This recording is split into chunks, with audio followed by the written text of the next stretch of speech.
It might be hard to imagine, but collecting the humble film poster could be a lucrative hobby. One of the biggest collections in Australia is about to go under the hammer, and it's expected to fetch more than $2 million. Adrian Rochella reports.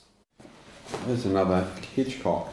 It's an exhausting task cataloguing 7,000 film posters. And it has the most amazing posters I've ever seen.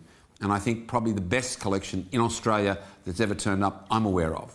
The collection belonged to a late film industry executive who not only loved the movies, but the artwork that attracted the crowds in the golden age of Hollywood. The most valuable poster is a French print of the 1933 classic King Kong. It had to be assembled from 4 pieces, and it's worth around $100,000.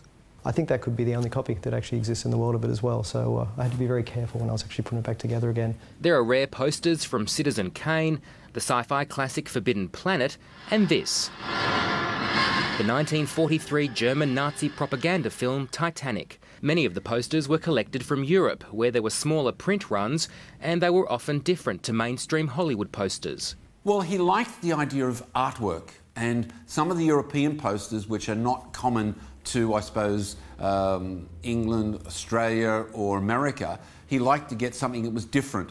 The collection also includes extremely rare Australian travel posters dating back to the early 1900s, but it's the film posters that have the international collecting community abuzz. And people are just waiting for these posters to be released onto the market, because it's going to be a once-in-a-lifetime thing that's going to happen. And the person who actually collected these posters, I mean, it took him a lifetime to collect them.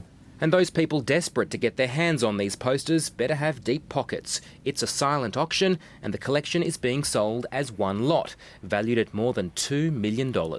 Adrian Rochella, Lateline.